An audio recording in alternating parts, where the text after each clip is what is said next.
What's up, everyone, and welcome to Best Car Reviews. I'm Ben, and today we'll be going through my top picks heading into 2024 for a bunch of different vehicle segments, the ones that I think are the best overall for that segment and the best kind of bang for your buck, as I like to call it. So without further ado, let's dive in. When it comes down to the HD trucks, I'm going to be going with the Ram 2500 or 3500. 23,000 pounds of towing capacity from the hitch, which is the second highest in the class, and the high output diesel option gives you over 1,000 pound-feet of torque for a lot of performance. Stellar looks and a vast array of trim options inside and out are attractive and offer a lot. I think the Bighorn trim will be your best overall bang for your buck, but the Power Wagon is the most desirable for looks and features. Certainly, the 8 trims in the lineup have a price range of about $26,000, so there should be a Ram for you. Most HD trucks are very well done currently and offer phenomenal performance, but Ram is hard to beat, and I think overall offers the most. Going down to the full-size truck segment, I'm picking the GMC Sierra 1500 for 2024. 13,200 pounds of towing capacity, which is 800 shy of the leading in the class. I love this current generation of Sierra. I also love the current Silverados, and especially the Trail Boss, but there's just so many of them on the road. Yes, there's a lot of Sierras as well, but I think they are more striking when you see them. And also, like I said, I think really only the Trail Boss looks good for the Silverado, and I think all trims look good on the Sierra.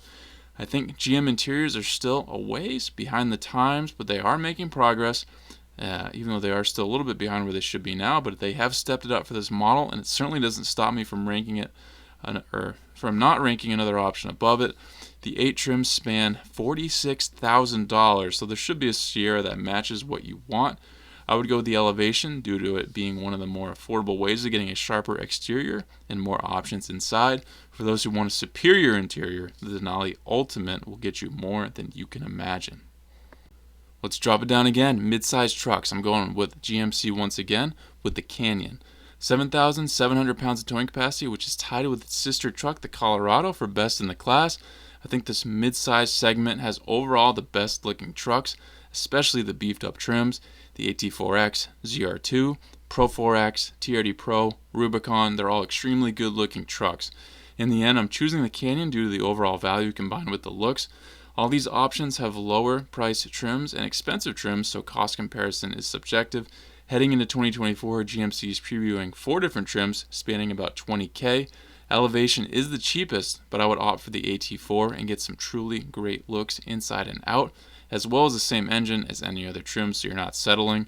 You also get the standard 11.3-inch infotainment screen with a much updated dash design that feels somewhat worth the money. Considering every class of truck has gotten bigger, and we are now entering a phase of the compact truck comeback, which I think is about to become much more prevalent. I have to include it. The Hyundai Santa Cruz takes my pick. Talking about the Santa Cruz versus the Ford Maverick may sound like I'm biased against Ford, and I'm truly not, but I think the Santa Cruz blows the Maverick out of the water. Looks inside and out are incomparably better. Functionally as well, you get another 1,000 pounds of towing capacity with a total of 5,000, which is also equivalent to the Honda Ridgeline, which is really considered a midsize, although it is a unibody like those two are. You have 5 trims ranging from about $15,000, with most having elevated stock looks over what you might expect. The inside of the Santa Cruz isn't breathtaking by any means, but is very clear and easy to maneuver. You can also get a nice sized pair of 10.25-inch screens for infotainment and driver's info cluster. I'm either choosing the SEL with a package or going further up for the XRT, which I think looks really sharp. If you think I'm nuts for liking this design, then I get it, but we all have our own opinions. Let me know what you think. Moving on from trucks now, we're going to go with the 3-row SUVs, which covers many different options. Like I said, there's no shortage, ranging from superior luxury for tons of money or more realistic family options. I think my top pick falls in the more realistic family section, and that is the Hyundai Palisade. No doubt this is a very popular model, and it's clear why. I think the design is attractive no matter the trim, and you get the same big old V6, whichever you choose. The interior is desirable as well, and if you go above the base trim, you get some useful standard features, including a 12.3-inch infotainment screen. $17,000 covers the difference in these trims, with the plain SE to the quite stunning Calligraphy Night, which gives you a ton of dark chrome and black 20-inch wheels. I'm probably choosing the XRT, which gives you some unique and elevated exterior features for only $5,000 over the base trim, as well as much more standard on the interior. Compact SUVs. The compact SUV segment isn't much different than their bigger cousin in terms of available options. For 2024, I'm choosing the Honda CR-V. Between the engine options, looks in and out, and that Honda reliability, it takes my top spot. The 2024 year is carrying over a phenomenal redesign that the CR-V has, looking super modern while keeping the classic CR-V look. The 6 CR-V trims span $10,000, which I love seeing because it brings in nicer features to a more realistic price point, and the cheapest CR-V does come just below $30,000. The hybrid powertrain gives you extra great exterior looks and interior specs. I think Honda probably does this intentionally to try to get you to buy the hybrid. There are plenty of great options in this class of vehicle, and I think this may be the toughest segment to choose the best option, so compare all models accordingly if you're looking to purchase. I'm combining the crossover subcompact segments since they are similar in sizes and price points. The brand new Buick Invista has become the star of the show in my eyes. The newly redesigned Trax looks significantly better than previous generation, but this Invista looks straight up like a Lamborghini. And with prices starting at $22,000, this is a seriously affordable option in today's world for a person or family looking for some SUV capability with good looks. The most expensive Invista trim will still be shy of $30,000, and although this thing will be super slow with its 1.2-liter turbo, that's not the purpose of buying a vehicle like this. The interior is very well done, specifically for these price points. For all the reasons, I'm choosing this exciting new model from Buick. Sedans. I'm grouping four-door sedans together as well. One great thing about this segment that I love is how different all the options look. When you look across the board at, say, the Hyundai Sonata, Toyota Camry, Hyundai Elantra, Kia K5, they're all so unique.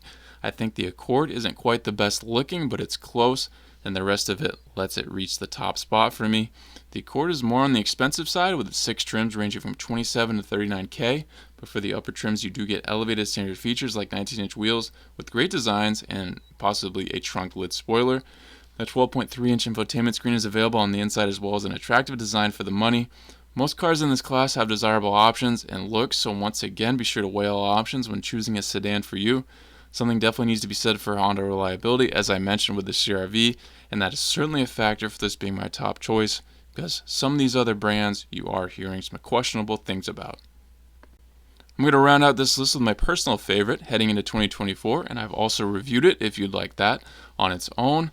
It's going to be the new Lexus GX.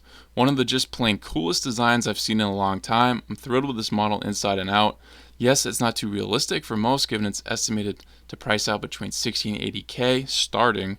Powered by a new twin-turbo V6, you can pull nearly 7,000 pounds in this super large and super slick SUV. Some very real off-road capability can be obtained as well. The inside packs a punch of niceties and potential luxury. You'll get a 14-inch infotainment screen next to a 12.3-inch digital gauge cluster. Other fine touches range from a 21-speaker stereo system to leather seats. This interior is super desirable. If you're looking for luxury, performance, and looks, this is a vehicle for you, and it's earning my top spot for 2024 at this point. In review, guys, these are my top picks for these segments heading into 2024.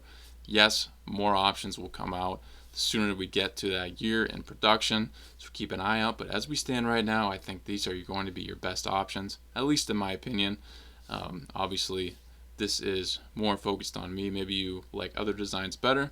So obviously, if you're looking to purchase, compare all options, take your time, because there's a lot of great options out there.